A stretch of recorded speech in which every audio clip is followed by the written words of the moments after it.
Assalamualaikum warahmatullahi wabarakatuh. Perkenalkan, kami dari Divisi Penghijauan SMA Negeri 2 Padalarang akan memperkenalkan salah satu tanaman yang wajib ada di rumah sahabat alam sekalian. Tanaman apa, Pak? Ya, pada kesempatan ini kita membahas yaitu bagaimana kita tanaman-tanaman yang harus ada di rumah gitu ya, dan kami istilahkan wajib ada di rumah ya. Kenapa?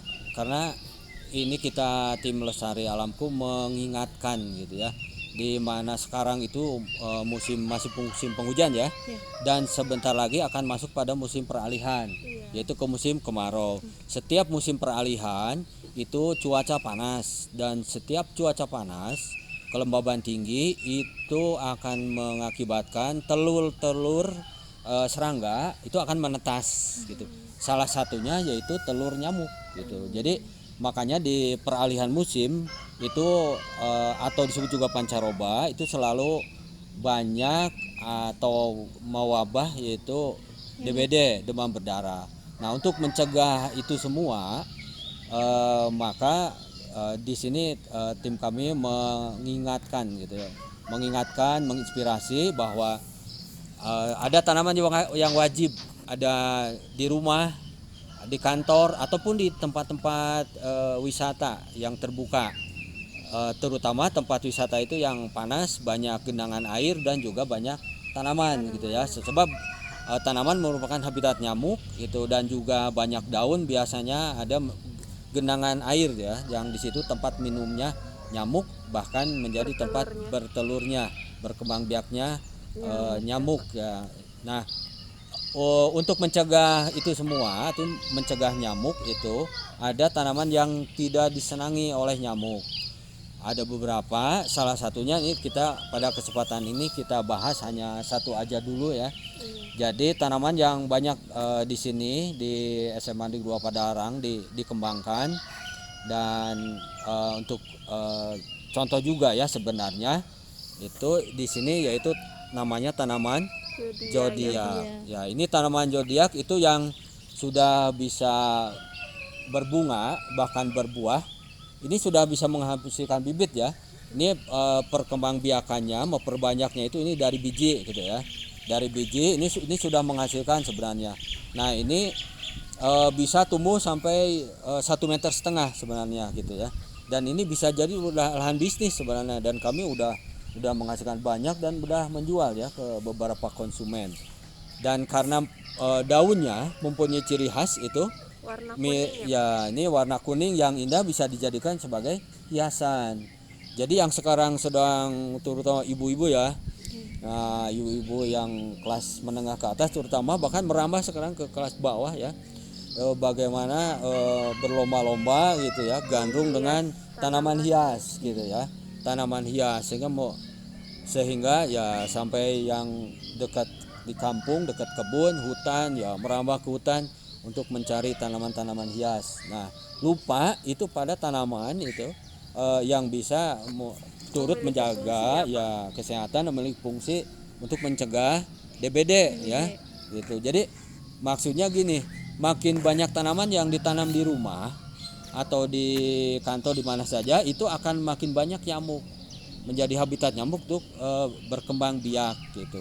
Maka sebaiknya gitu itu ditanam di rumah kita, di kantor kita, di taman, itu ada tanaman yang tidak disenangi oleh nyamuk, atau kita istilahkan tanaman pengusir nyamuk gitu ya. Bukan obat nyamuk ya. Kalau obat nyamuk dikritik itu nanti nyamuknya malah gendut kan ya, malah berkembang biak bagus. Ini tanaman yang bisa mengusir nyamuk. Nah, ini kenapa? Sebab ini daunnya ini kan, si daunnya ini yang bentuk runcing ini. Nah, ini kalau jangankan dipetik dekat-dekat di rumah sini, ini baunya gitu. Baunya akan menyengat ya, memiliki aroma yang menyengat, sehingga nyamuk itu tidak senang dan akan menjauh gitu ya.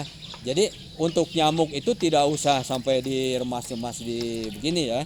Nah, tapi cukup digini aja, ke angin-angin, oleh angin biasa, nggak usah pakai kompresor, dia itu sudah ini ada aroma gitu ya, ada mengeluarkan aroma itu yang sangat menyengat. Ini jauh lebih keras daripada lavender kalau ini gitu. Jadi ini yang paling direkomendasikan untuk di taman, apakah di rumah ataupun di dalam rumah sebagai indoor gitu. Ini bisa. Hanya kalau indoor ya artinya setelah 2 hari ya disimpan dulu di terik matahari 2 jam pagi hari, kemudian siang atau sore masukkan lagi ke dalam, sebab ini termasuk kelompok terik. Nah, dan untuk yang khusus adik-adik yang kelas tingkatan SD gitu ya, TK dan juga SMP dan SMA, ini termasuk Jodia ini termasuk tanaman dikotil monokotil ini. Kalau lihat dari batangnya bercabang-cabang, berarti ini masuk pada kelas dikotil. Jadi kelas besar dikotil, walaupun sekarang kelas-kelas sudah dibagi-bagi lagi. Ini termasuk tanaman dikotil gitu ya, karena cirinya yaitu bercabang-cabang, batangnya bercabang-cabang, gitu kan. Nah ini sehingga memiliki kerimbunan. Kalau dikotil itu, gitu kan, beda dengan palem, kelapa itu kan dia lurus gitu ya. Si daunnya itu langsung dari batang. Kalau ini masih daun itu ada dari ranting yang kecil, ranting yang lebih besar, yang kemudian sampai pada batang pokok. Nah, jadi ini jangan lupa ini termasuk dikotil ya. Kalau ada yang bertanya misalnya, coba harus ngeling juga ke ini kompetensi dasar pembelajaran ya. Sebab kita lingkungan edukasi ya, lingkungan sekolah. Nah, jadi ini mudah untuk menanamnya, medianya juga bisa apa saja, pupuknya juga bisa apa saja. Ini contohnya ini campuran pupuk kandang dengan arang sekam, kompos gitu ya, dan tanah gitu kan, lebih banyak tanah gitu ya. Dan ini termasuk tanaman terik ya, jadi harus kena terik matahari supaya tidak kena penyakit gitu ya. Ini kita contohkan saja tanaman Jodia ini. Dan harganya tidak begitu mahal ya, sebesar gini kira-kira harganya itu Rp50.000 gitu ya. Jauh masih lebih murah daripada kaladium atau thales gitu ya. Kaladium atau apa itu janda bolong ya, apalagi monstera yang lainnya gitu, jauh lebih murah, sangat murah bila dibandingkan dengan manfaatnya gitu ya. Jadi harus ditanam di rumah, silahkan coba gitu ya. Dan bisa juga untuk tanam pagar, itu sangat cantik gitu. Dan kita contohkan ini, kita untuk yang lainnya untuk penempatannya ya. Jadi tanaman ini kita tempatkan ya di tempat-tempat terutama yang kira-kira banyak nyamuk. Artinya di banyak tempat yang banyak genangan air dan banyak tanaman gitu. Kita contohkan misalnya di sini bisa agak dijum ke atas gitu ya. Ini kita berada dalam rindangan gitu ya. Ini di Taman Kersen SMA 2 Padalarang ya. Disebut Taman Kersen karena ya awalnya ada taman ini dari pohon yang gratis yang banyak di alam dan bisa tumbuh di sela-sela berangkal ini. Ini berangkal di bawah itu Taman Kersen ya. Makanya disebut tanaman Kersen, Taman Kersen ya. Dan ini kita menjadi habitat burung dan termasuk manusia untuk belajar ya. Anak-anak SMA 2 dan tamu-tamu juga banyak yang acara di sini karena rindang dan sejuknya. Kita contohkan di sini misalnya langsung ya, kita lihat di sebelah sana udah ya. Meja batu ya, Pak. Ya, jadi di meja-meja tempat belajar ini karena lagi belajar asik gitu ya. Tidak terasa nanti banyak nyamuk gitu ya. Untuk banyak nyamuk. Nah, kita contoh ke sini ya. Nah, kita bisa lihat di sini banyak nyamuk. Di sana juga ada tanaman disimpan. Contoh ini. Nah, ini contohnya. Kita simpan di sini karena itu ada burung, kemudian Ada air ya, Pak. ada air, ada tanaman juga nih, banyak nyamuk gitu. Dengan adanya tanaman ini ya. Nah, ini jadi bisa mengusir. Jadi nyamuk tidak senang gitu, sehingga bisa berpindah ke tempat lain. Kita lihat lagi yang lain.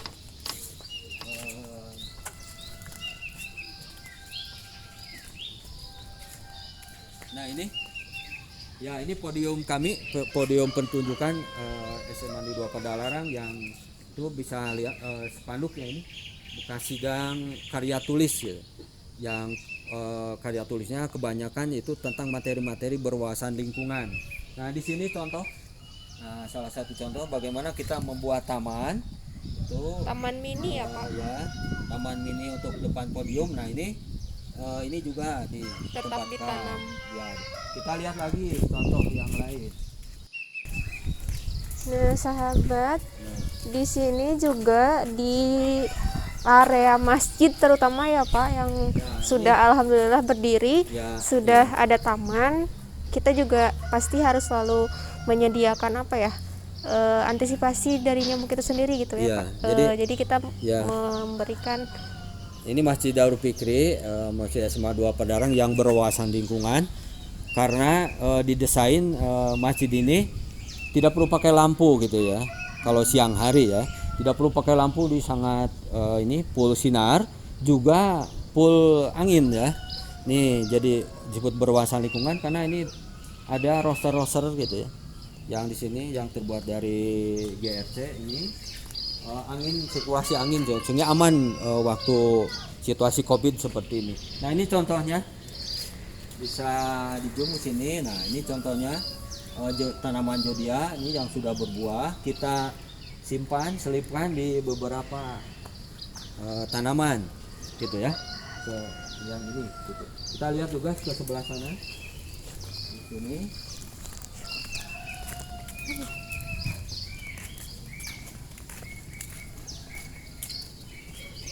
Jadi di beberapa tempat ini memang sudah tersedia beberapa jodia ya Pak untuk mengantisipasi nyamuk. Ya, jadi sudah tanaman jodia ini disebar di beberapa tempat gitu.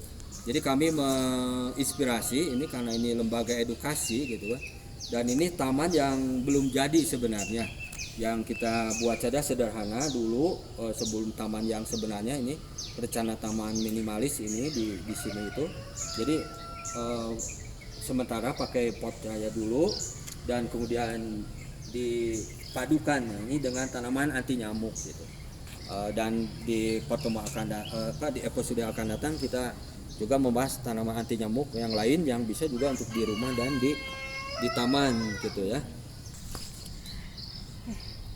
Demikian video yang dapat kami sampaikan, sahabat Lestari Alamku. Mudah-mudahan sahabat bisa mengambil hikmah di balik apa yang sudah kita bagikan ya Pak. Iya. Salah satunya manfaat yang bisa kalian ambil atau hikmah yang bisa kalian ambil adalah jangan lupa untuk selalu menanam Tanaman tanaman anti nyamuk ya. anti nyamuk. Jodia.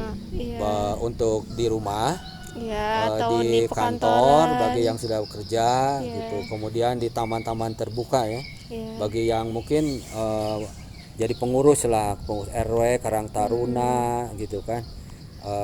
Ataupun di sekolah mulai TK, PAUD sampai perguruan tinggi gitu. Karena itu tempat keramaian ya. Iya. Apalagi di musim pancaroba ini itu sebentar lagi, itu bukan mengharapkan ya, tapi secara hukum alam itu akan ada di pancaroba itu selalu itu berbiak serangga, salah satunya Adalah nyamuk. yaitu yang menyebabkan penyakit demam berdarah. Demikian penuturan kami dan Pak Dede yang sudah memberikan informasi tentang tanaman yang wajib ada di rumah, Iya. di kantor, serta di tempat-tempat yang mungkin memiliki sarang nyamuk yang banyak ya Pak. Iya. Nah, sahabat jangan lupa untuk like, Komen. comment, share, and subscribe videonya. Kita jaga alam. Alam jaga kita. Wassalamualaikum warahmatullahi wabarakatuh.